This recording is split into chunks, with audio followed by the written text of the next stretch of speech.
എല്ലാവർക്കും സ്വാഗതം.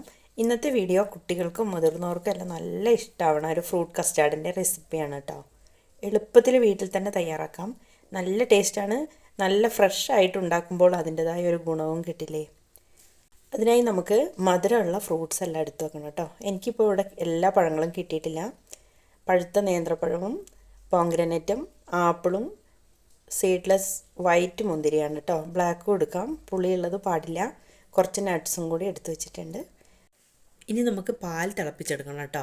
തിളപ്പിക്കുന്നതിന് മുമ്പ് കുറച്ച് പാലെടുത്ത് മാറ്റി വെക്കണേ. അതെന്തിനാന്ന് ഞാൻ പിന്നെ പറയാം. അല്പം പോലും വെള്ളം ചേർക്കാത്ത പാൽ നന്നായിട്ട് ഇളക്കി തിളപ്പിച്ചെടുക്കണം. അടിയിലൊന്നും പിടിക്കരുത് കേട്ടോ. അത് തിളച്ച് വരുന്നുണ്ട്. അപ്പോഴേക്കും നമുക്കതിലേക്ക് ആവശ്യത്തിനുള്ള പഞ്ചസാര ചേർത്ത് കൊടുക്കാം. അതെല്ലാം നോക്കിയിട്ട് തന്നെ ചെയ്യാം. നമ്മൾ വീട്ടിൽ ചെയ്യണതല്ലേ, കൂടുതലൊന്നും വേണ്ടി വരില്ല. ഫ്രൂട്ട്സിലും മധുരമൊക്കെ ഉള്ളതല്ലേ. ഒന്നും കൂടി അത് തിളച്ച് വരട്ടെ കേട്ടോ. പഞ്ചസാര ചേർത്ത് അപ്പോഴേക്കും നമ്മൾ നേരത്തെ എടുത്ത് വെച്ച പാലില്ലേ, അതിലേക്ക് 2 സ്പൂൺ കസ്റ്റാർഡ് പൗഡർ ചേർത്ത് നന്നായിട്ട് ഇളക്കി യോജിപ്പിക്കണം. പാലിലേക്ക് നന്നായിട്ട് ഈ പൊടി ഇളകി പിടിക്കണം കേട്ടോ. 500 മില്ലി പാലാണ് ഞാൻ എടുത്തിട്ടുള്ളത്. 2 വലിയ സ്പൂൺ കസ്റ്റാർഡ് പൗഡർ അല്പം പാലിലാണ് കലക്കിയെടുക്കുന്നത് കേട്ടോ. നന്നായിട്ട് ഇളകി യോജിപ്പിച്ച് വന്നിട്ടുണ്ട്. ഇനി നമുക്ക് തിളച്ച പാലിലേക്ക് ഇത് ചേർത്ത് കൊടുത്ത് നന്നായിട്ട് ഇളക്കി, അടിയിലൊന്നും പിടിക്കരുത്, ഇളക്കിക്കൊണ്ടേ ഇരിക്കണം. സിമ്മിലിടണം കേട്ടോ. ഹൈ ഫ്ലെയിമിലിട്ടൊന്നും കരിക്കൊന്നും ചെയ്യരുതേ. ഫ്രൂട്ട് കസ്റ്റാർഡ് ടേസ്റ്റേ മാറും. നന്നായിട്ട് ഇതാ ഇളക്കി വറ്റി വന്നിട്ടുണ്ട്. എല്ലാം കൂടി വെന്തിട്ടുണ്ട്. ഇനി അതിലേക്ക് നമുക്ക് അല്പം വാനില എസൻസ് ചേർത്ത് കൊടുക്കാം. ഒരു സ്മെല്ലിനും ഒരു ടേസ്റ്റിനും മാത്രമാണ്, വേണമെന്ന് നിർബന്ധമൊന്നുമില്ല. അല്പം 2 ഡ്രോപ്പ് ചേർത്ത് കൊടുത്ത് ഒന്ന് ഇളക്കി യോജിപ്പിച്ച് തണിയുമ്പോൾ ഫ്രിഡ്ജിൽ വെച്ച് നന്നായിട്ട് കൂളാക്കി എടുക്കണം കേട്ടോ. ഫ്രൂട്ട്സ് ഞാൻ അതേപോലെ കട്ട് ചെയ്ത് വെച്ചിട്ടുണ്ട്.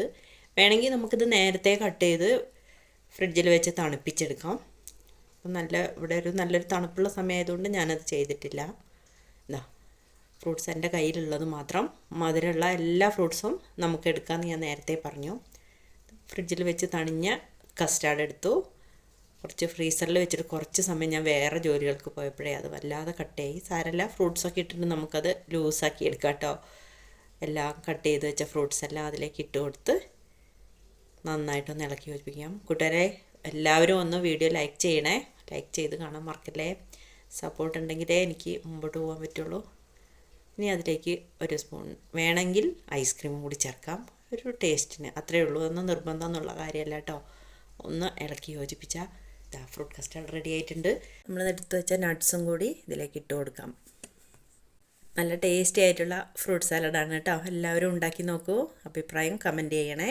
വീണ്ടും മറ്റൊരു വീഡിയോയുമായി വരാം.